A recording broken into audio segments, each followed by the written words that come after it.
GGs. Hey everyone, and welcome back to episode 60 of the No Early GGs FPL Draft Podcast. As you may already tell, Cam is still traveling the world.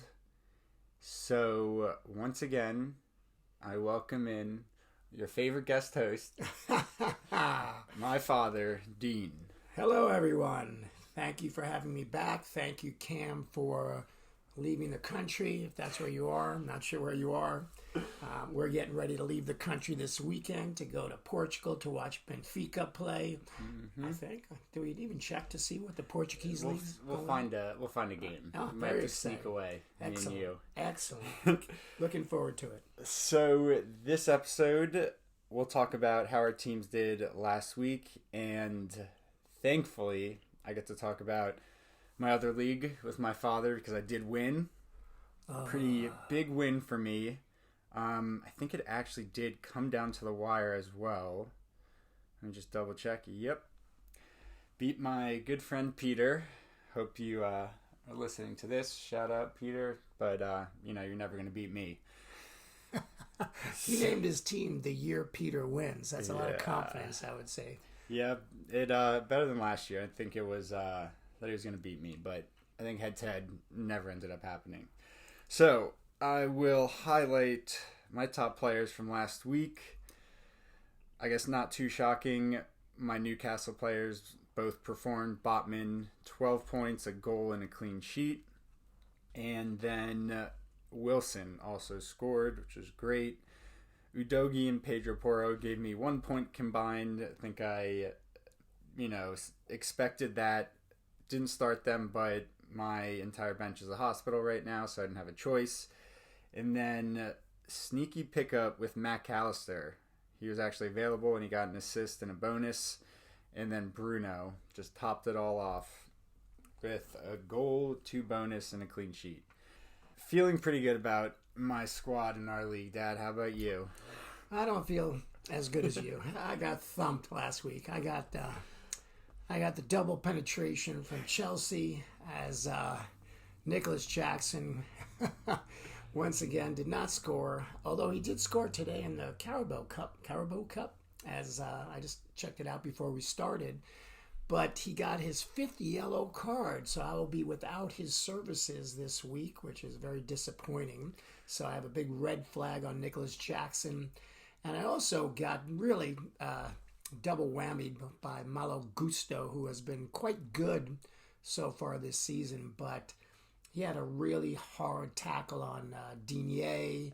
Ref gave him a red card. I didn't think he deserved it.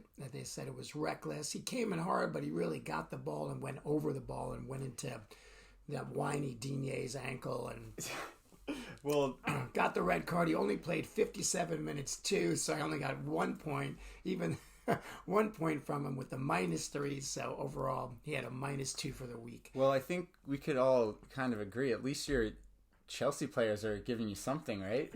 Yeah, they are giving me something. The highlights of my team last week, I have Guardiola, who had 7 points, which was he had a clean sheet and a bonus point. Reguilon, who I picked up, sneaky pickup from Man U. Looks like he's settling into the left back position, although I read something he might be ill and might not be able to play this weekend. But he had a clean sheet this week as well against Burn-ley. Had a yellow card, unfortunately, but got me 5 points. Wasn't enough. I picked up 2 Wolves thinking that would be a nice sneaky play. Unfortunately, they were playing Luton, and I picked up Semedo, who only got me 2, and Chan, who only got me 1 because he only played 45 minutes, and he's been pretty good lately. I'm happy Kovacic is back this week. Looking forward to that. I'm not going to play, but that's he's cool. going to play. Mark my words, he's going to play. Mateus Nunes, he already got an assist. We'll see. And he's not going to play. We'll see. But I'm in 4th place, though, so I don't feel too bad at this point in the season. So. All right. Well, it's a lot of sneaky moves by you this week. The Wolves guys definitely didn't help you out, but nope. I did warn you, so don't feel bad about that. All right. Let's get into previews for this weekend. All the games not all the games. Oh, it's actually a funny schedule. Most of the games are on Saturday. Mm-hmm. And then we have one on Sunday, one on Monday, and then one on Tuesday. Right, the double for Luton and Burn-ley. Yes. So we'll get into that and what we're going to do with that one double game week. But to start off, let's go with Aston Villa against Brighton. All right, well, you're talking about two strong teams right now. Villa is 4 wins, 2 losses. They're in 6th place. They're looking pretty good. Brighton is looking even better. But Villa has beaten Brighton the last 4 times they've played, so we'll see. Even though Brighton has won 5 out of 6, it seems that Villa may have their number. And Douglas Luiz has also scored in 4 straight home games, so we'll see if he can continue that for Villa. And the only key injury that I read about was Pascal Gross, who has a muscle injury, so he's questionable. Otherwise, this could be a great matchup. 2 teams that are on the rise, I believe. Yeah, I think it's actually going to be one of the best games of the weekend. Unfortunately for us, in the United States, it's the 7:30 a.m. game, so... That's not unfortunate for me, because I'm up early, man. I'm early to bed, early to rise, and I love the early games. Come on. So not great for some of us. But, yeah, I think it's going to be a pretty good game. A lot of goals. I actually do predict a lot of goals. And I am going to... We'll just give everyone a quick review of last week. Villa beat Chelsea 1-0. I'll say that again. Villa beat Chelsea. I think we all saw that coming, but just want to make sure Cam didn't miss that. And then Brighton beat Bournemouth 3-1. So I'm starting all my Villa attackers, all my Brighton attackers. Could be a slugfest. Yeah, I don't know what to... Defenders, we'll probably get into that. We won't speak too much on them. No. Right now, I think you might have to start Brighton defenders, but depending on matchups. Let's look at depending on matchups. I wouldn't if there's something better, but yeah. Let's move on to Bournemouth versus Arsenal. And to review from last week, Arsenal tied Spurs 2-2, and like I just said, Bournemouth lost to Brighton 3-1. Yeah, Bournemouth, they're struggling. They haven't won in 10 matches. They've drawn 3 and lost 7. And they've only won 1 out of their last 14 matches. And against Arsenal in particular, they have only had 2 draws and 11 losses. On the other hand, Arsenal, they did draw last week, as you said, against Tottenham. But they're undefeated this season. 4 wins and 2 draws. And the last time Arsenal and Bournemouth met, Odegaard had a brace. So we'll see. But Arsenal is missing some key players. Not definitive, but... It looks like Saka, Rice, and Martinelli are all questionable. So we'll see how deep Arsenal is, but it's against Bournemouth. So yeah, I think with this matchup, everyone is honestly just listening to hear about Solanke. He did score last week, if anyone was curious, and I have him in my squad here, so not sure if he's going to do that again this week. Looks like I'll be starting him because of my hospital of a team right now. But, yeah, I think Arsenal take this pretty easily. Keep in mind those injuries, but you're going to start every single Arsenal player and then absolutely probably Solanke. But honestly, if you have any other player with a better matchup, defender against a weak team, pretty much anyone else, yeah, maybe consider starting them over Solanke. Now moving on to the next game, which I think could be the snooze fest of the week. Oh, I disagree. Everton versus Luton. And Luton got their first point last week. They tied Wolves. And Everton, did they get their first win?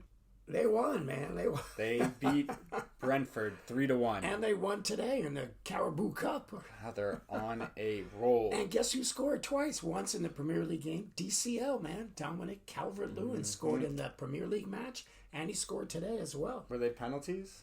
I don't think so, no. Wow, no. in the run of play too. Yeah. Interesting.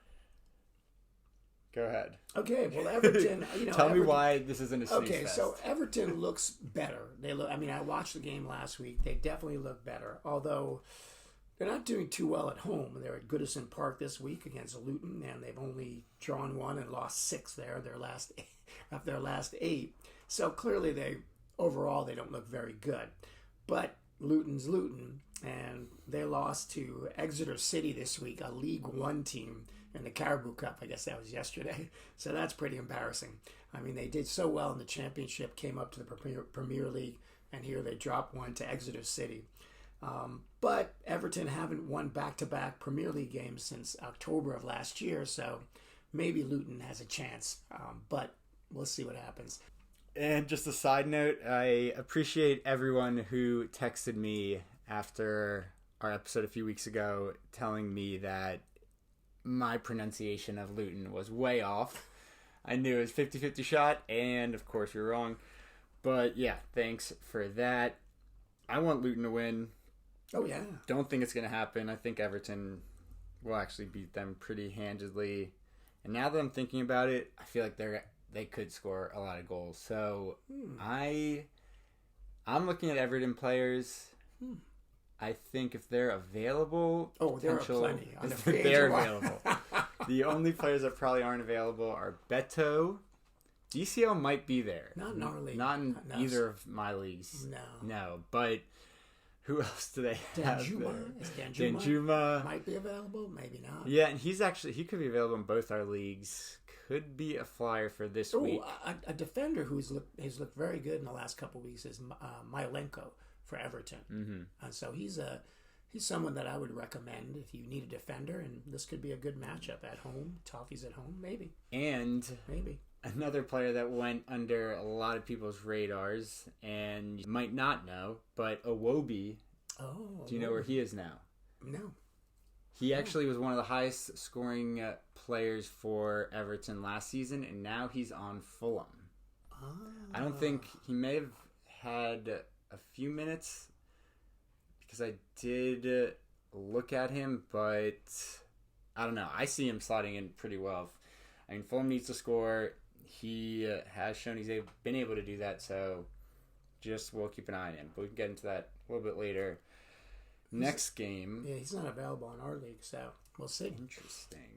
Next game. Man U Palace. And last week, Man U beat Burn-ley 1-0. Way too close of a game there, if you ask me. But came away with the win. And Palace against Fulham 0-0. And that was, I think, our predicted snooze fest. And it was definitely that. Now, Man U played Palace this week in the Caribou Cup and beat them handily, 3-0. I think Casemiro had a huge game there. But Crystal Palace have only won 3 times in 28 Premier League games.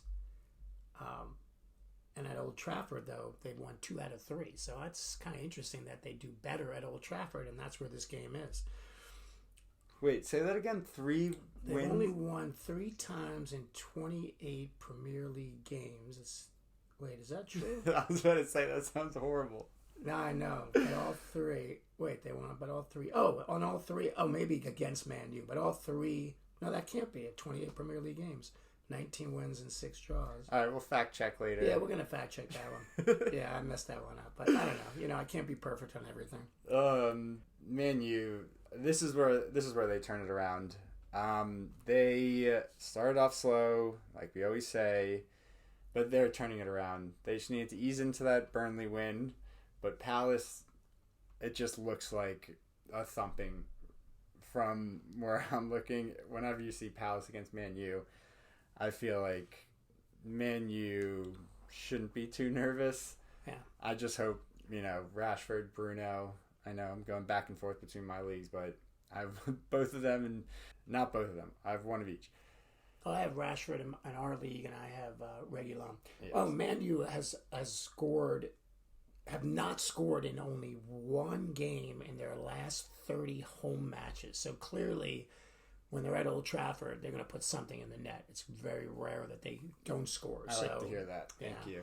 And key injuries, Eduard, who's been incredibly hot for Palace, looks like he will likely be out.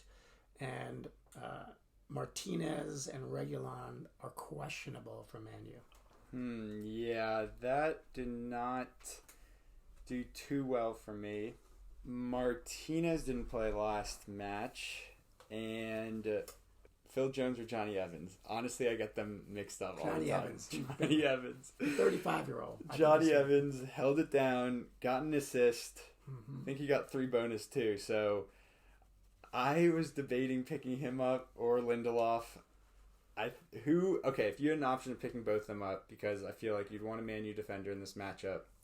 They were both available. Who'd you go with? Well, the way Jonny Evans looked, I would pick Jonny Evans. I mean, Lindelof has been given many opportunities over the last couple of seasons, and he's really never been able to firm up a place in the lineup. And Jonny Evans, not only did he have the assist on the game winner, he had a goal in the early part of the game that was called offside. He had a header, right. And so he could have had a goal and an assist. So he's on fire for an old guy. You know? Yeah, I mean, okay, so hopefully Martinez starts, and we get the duo Martinez and Jonny Evans back there. Right. So that could be interesting.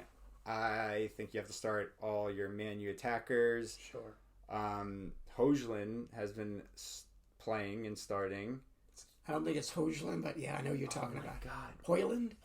Something like that. The J is kind of Well, we are #1 pronunciation podcast, so yeah.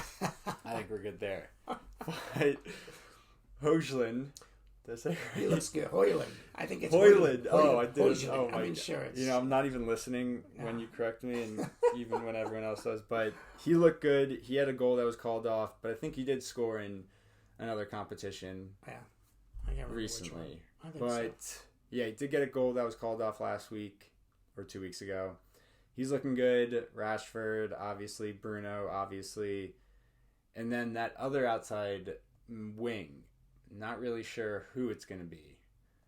Garnacho lost his spot.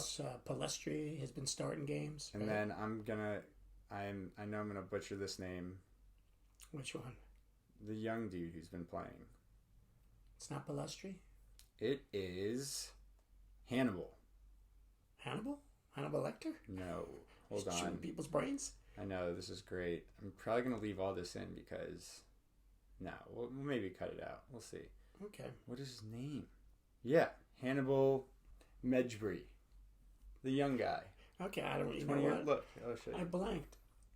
Mejbri. I have no idea how to pronounce that. He scored against Brighton a few weeks ago. Nice. And he's been playing. Played against Palace yesterday. And he played the full 90 against Burn-ley. But all right, enough about Man U. Let's move on. The force of nature, Newcastle, the Magpies, crushed 8-0 this last weekend. Oh my goodness, I wish I had a Newcastle player. So are they going to do it again this week with Burn-ley? Well, they've never lost at a home game versus Burn-ley. They have 3 wins and 3 draws. And Burn-ley is winless. They only have 1 draw and 4 losses this season and have yet to keep a clean sheet. And of course, whoever has Trippier had to love that, the 3 assists last week. And did you know that his 3 assists led to 3 header goals? And that's only the second player in history to ever do that. What, to have 3 crosses? To have 3 assists lead to one player that were headed goals. Now, why that obscure fact I read somewhere? I love these statistics. Who cares, man? But really, okay, 3 assists to header goals by 1 player. He's only the second player in history to ever do that. I guess that's pretty cool. Gotta love the sabermetrics. Yeah. Although Burn-ley now has only conceded 1 goal in their last 5 Premier League away games, and they are at Newcastle. So maybe they can continue with that great defensive performance. I mean, with Lyle Foster back, I hope he's back. I think he's back. He got a red card, but yeah, I think it was just a 1-game suspension. Let's hope that is. Yeah. So Newcastle will probably crush Burn-ley, but I don't know. I like Burn-ley. I love. Doesn't matter if you like them. Well, no, I think that Vincent Kompany is a great manager. Under the tutelage of Pep, and I think he could turn things around. Maybe not against Newcastle this week, but I wouldn't stick a fork in Burn-ley. I think they'll do better as the season goes on. Yep, and Isak actually took over Caleb Wilson's role and subbed in at halftime, maybe even a little later, but scored as well. So I was happy there, and I have Wilson in this league, and I have Isak in my other one, so... I think Isak scored today, too, in the Caribou Cup as well. Staying high. Yeah, he did, and they won 1-0 against Man City, actually, they beat today. Knocked them out. Interesting. Key injuries for Newcastle. Harvey Barnes out for an extended period of time. Yeah, I saw that. That's disappointing. Joe Linton's out. Willock's still out. So Newcastle, I mean, they have some depth. Do you pick up Anderson or Longstaff? I think Longstaff, It depends on who you're replacing, I would say. Yeah. I think they're good players, and obviously Newcastle's a good team, but... I'm honestly looking at all available Newcastle players. I picked up Bruno in this league, and I was about to start him, and then I was like, wait, I see McAllister. Well, ended up picking him up instead. Right. Bruno had an unbelievable game. I don't even know. Yeah, but that 8-0, you can't look at that as a real representative sample, because Bruno is really fantastic as a team on the team, but he's much more defensive now than he was when he started with. All right, well, I think that's going to change. Okay. You always have to. You can't ever rule Bruno G out, because he'll always come in and just get a brace here and there. He had a goal and an assist last week. Absolutely, but 8-0, 2 bonus points. That's a pile on to 8-0. I don't see that as a real. I see it happening in a Sheffield similar fashion. This is against Burnley. Nah, I consider that. I don't think Burnley Sheffield. I think Burnley's much more than Sheffield. All right, fair enough. We will see. Okay, moving on. Next game, very interesting one. West Ham against Sheffield. So you already know Sheffield got pummeled last week. West Ham lost. It was a humbling game for them. They lost to Liverpool 3-1. Yeah. All right, let's start off there. Do you think West Ham is going to go back to their winning ways? Which I'm shocked I can say that, but they have been winning until then. Yeah. Well, West Ham have won 5 of 6 at home, and your buddy James Ward-Prowse is on the verge of a record. Do you know what that record is? Most, hold on, let me guess. Most free kick goals in the Premier League? Yep. No way. And guess who's number one? He's one away from it. Steven Gerrard. No, wait, David Beckham. David Beckham. Do you know what number that is? What he's about to match? I'm going to just randomly guess 38. No, it's a lot. 18, actually. All 18. But that's pretty good. So one free kick goal away from David Beckham's record of 18. Wow, new era. Now, okay, West Ham's at home. Sheffield, as you said, got pummeled. They only have 1 point so far this season from their 6 matches. They've allowed 17 goals. Of course, the 8 were just last week, but 17 goals is a lot. But they do historically do well against West Ham. Historically, they have 6 wins, 6 draws, and 4 losses. So they seem to step up against West Ham. So we'll see. We'll see. I'd still go with West Ham at home, though. Yeah. No, I think Bowen's going to have a good game. Ward-Prowse is going to break that record. Looking good on West Ham's end. Would you consider picking up any of their defenders? I feel like Sofal's probably taken in most leagues. I think he got an assist last week. I keep toying with it. Like, I look at Emerson all the time. I look at a bunch of different players. And, against Sheffield, it might be a good matchup. But I think their schedule is not really great after Sheffield. I think so. If you're looking for a 1 week pickup, that might be okay. Yeah, they have Newcastle at home next week, and then Villa away. So, and the Sheffield matchup could be good. I will add something to that. Maybe I'm the only one who's guilty of this, but I know last episode me and Cam were talking about the Palace defenders. I said I had zero interest, and it wasn't even going to look at them even for that 1 week when they played, who was it? Fulham. I ended up picking up Joel Ward, and he got me 6 points. So random. Yeah, but I'm going to drop him this week because I don't trust Palace. But it depends on if you're shuttling your defenders and you want to just pick up, for 1 game week. Yeah, I would say take a flyer on a West Ham defender. But fair longer enough. term, I agree. I don't know. I agree. All right, moving on to next matchup. probably don't have to spend too much time on this. Man City against Wolves. City beat Forest 2-0 last week, and Wolves tied Luton 1-1. Yeah, but City lost today, although they're going to be pissed, I'm guessing. So, are you keeping your Wolves players? Yes? No. Are you nodding to? Against Man City? Hell no. They're going to be... I'm looking at that waiver wire this week. You could be getting rid of both those Wolves players. I mean, I like them. They're decent players for, maybe long term. You're just saying that because they're on your team. No, not for long, though. I'm definitely replacing them. And the Wolves drew last week 1-1, despite having only 10 men for most of the match. So that's pretty impressive. But they are playing Man City. And Man City, by the way, they've won their first 6 matches, and they haven't done that since the 2016-2017 season. I don't like that. Yeah, key players missing. Rodri, you saw that nasty red card. He lost it. And, of course, Bernardo, your guy, is out. And actually, you know what? Then your boy Kovacic may actually start this week. So. Oh, he's going to start no matter what. He's going to start no matter what. This week, yes. And then, adding to that, Stones questionable.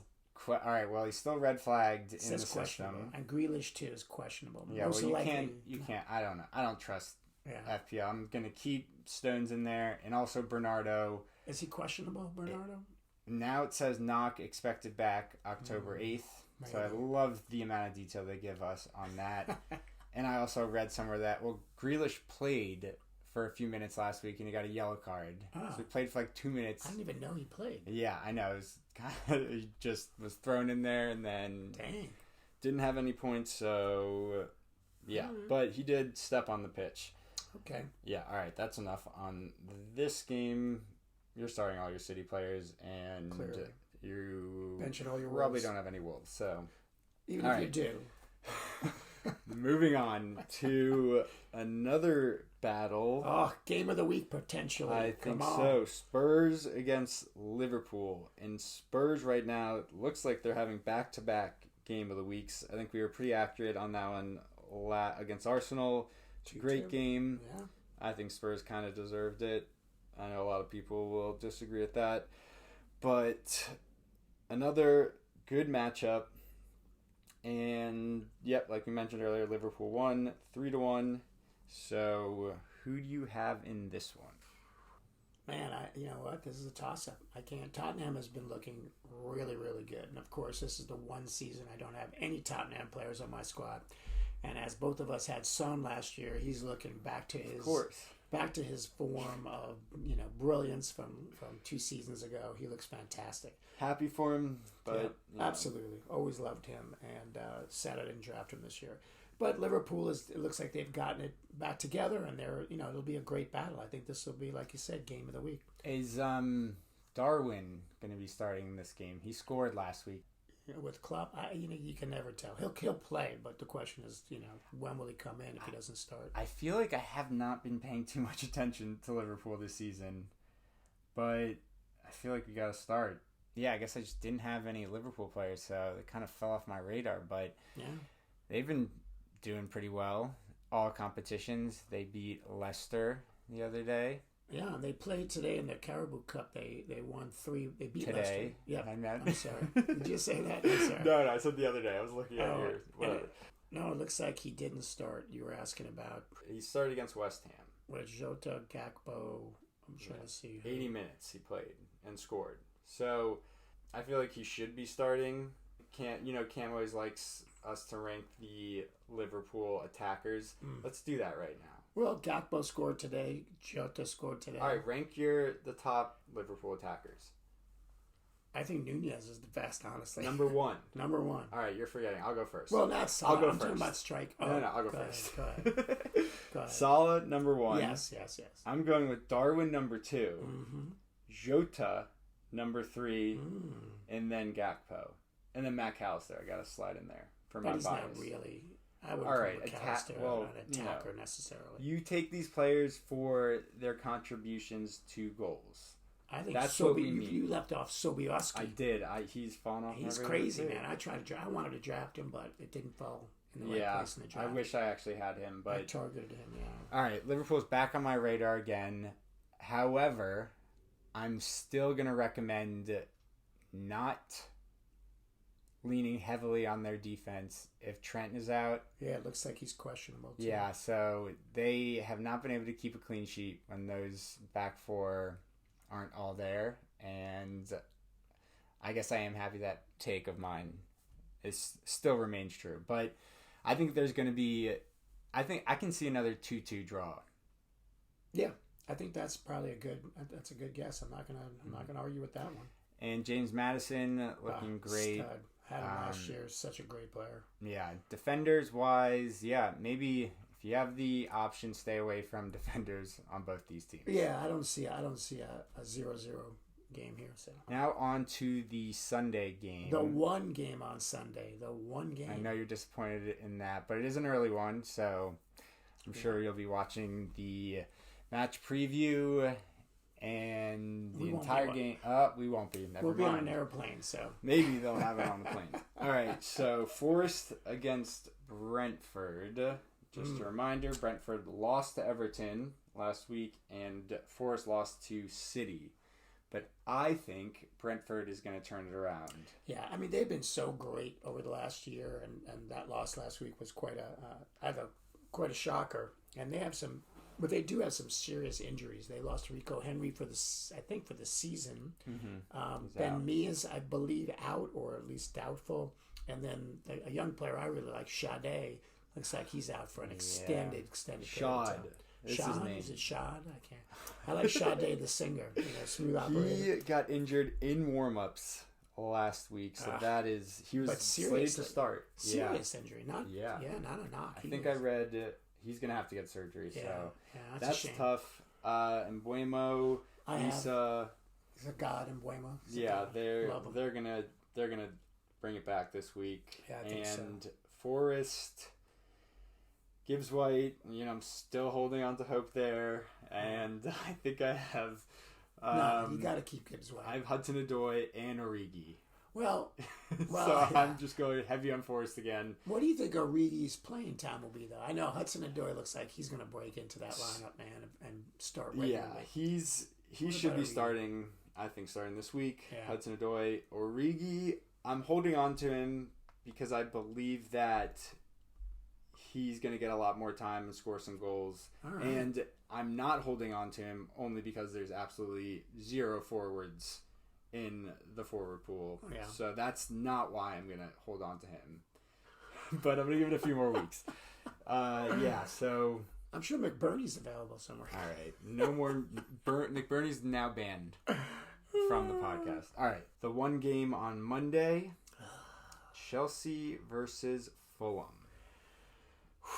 Well, this is a make or break. Both of my players are out on red cards, Nicholas Jackson and Gusto, so I'm not really that interested in this game as much as I should be. But I'd like to see Chelsea win just because they should be winning. I think that... I don't want to see them win. You're a Chelsea hater, so... Well, I have to be. I can't talk to you about Chelsea. Yeah, so I don't think Chelsea have to win this. I don't have much else to say. Who knows who's going to start? I know they're in practice. They're now playing the crossbar game to, I think, build confidence. Don't know where Pochettino's. They haven't looked that bad, honestly. I know you hate them, but they haven't looked that bad. And the games that they've played, they've been pretty close, and they've had a hard time finishing. But Pochettino, I think.